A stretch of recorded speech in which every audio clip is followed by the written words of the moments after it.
ગુજરાતમાં ચોમાસાની ગતિ ધીમી પડતા લોકોમાં એક જ સવાલ થઈ રહ્યો છે કે આખરે ચોમાસું કેમ અટકી ગયું છે? હવે વરસાદ ક્યારે આવશે અને ગરમીમાંથી આખરે રાહત ક્યારે મળશે?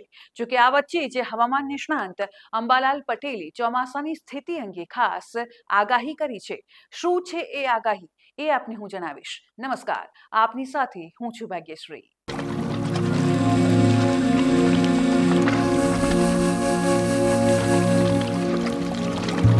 અંબાલાલ પટેલના જણાવ્યા મુજબ ભારતનું ચોમાસું દક્ષિણ ગોળાર્ધમાં સર્જાતી હવામાનીય પ્રવૃત્તિઓ પર પણ આધાર રાખે છે.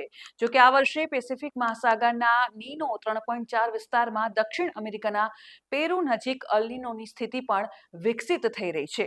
હાલ પેસિફિક મહાસાગરનું તાપમાન સામાન્ય કરતાં લગભગ 1.5 ડિગ્રી સેલ્સિયસ વધુ નોંધાઈ રહ્યું છે, જેના કારણે સપ્ટેમ્બર મહિનામાં અલ નીનોની અસર વધુ ઘાતક બની શકે છે. તેમણે ખાસ એ પણ જણાવ્યું છે કે પૂર્વ આફ્રિકા તરફ વાદળોના સમૂહો હજુ સુધી સક્રિય બન્યા નથી. સામાન્ય રીતે આ વાદળોના સમૂહ અરબી સમુદ્રને સક્રિય બનાવવામાં મહત્વની ભૂમિકા ભજવતું હોય છે, પરંતુ હાલ આ સ્થિતિ ન હોવાના કારણે અરબી સમુદ્રમાં વરસાદી પ્રવૃત્તિ ખાસ નબળી પડી છે. તો અંબાલાલ પટેલે આખરે શું આગાહી કરી? આવો આપને સંભળાવીએ. હમણાં બંગાળ ઉપસાગરમાં જ્યારે પૂર્વ ભાગમાં વરસાદ વધારે છે અને અરબી સમુદ્રની શાખા મુંબઈમાં અટકી છે. જો બંને શાખાઓ એક સરખી રીતે ચાલે તો વરસાદ સારો આવે. આ ઉપરાંત લગભગ આફ્રિકા તરફ એક એટમોસ્ફેરિક વેવ આવી રહેલ નથી.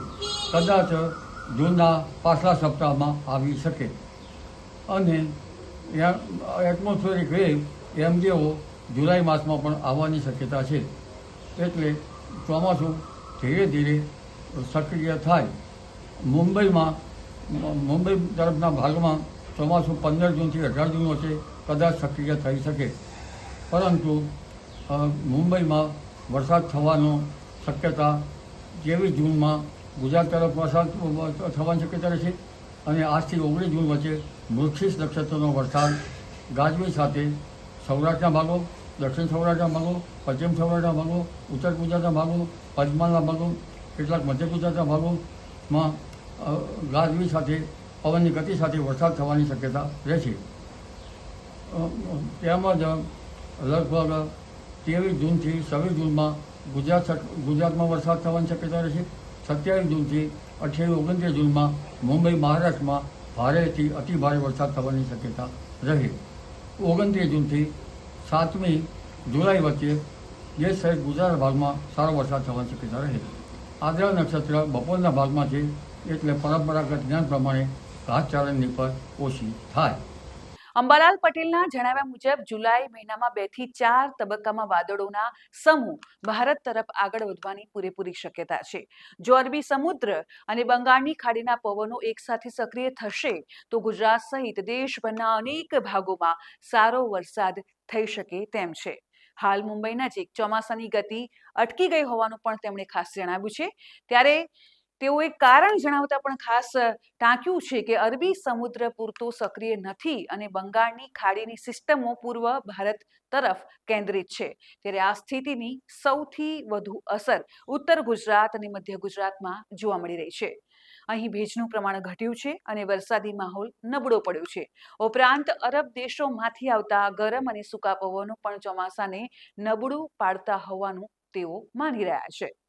જો કે વધુમાં તેમણે એમ પણ જણાવ્યું છે કે ગંગા જમનાના મેદાનોમાં પૂરતું તાપમાન સર્જાવું જોઈએ, પરંતુ ત્યાં પશ્ચિમી વિક્ષેપો સક્રિય થતા પવનોની સ્થિરતા બનતી નથી. તેના કારણે સમગ્ર દેશભરમાં ચોમાસાની ગતિ ધીમી પડી ગઈ છે. જો કે રાહતની વાત તો એ છે કે 15 જૂન બાદ ચોમાસું ફરી ગતિ પકડી શકે છે. જી હા, તેમજ આજથી લઈને 19 જૂન વચ્ચે ગુજરાતના કેટલાક વિસ્તારોમાં ભારે ગાજવીજ સાથે વરસાદ થવાની શક્યતા પણ વ્યક્ત કરવામાં આવી રહી છે.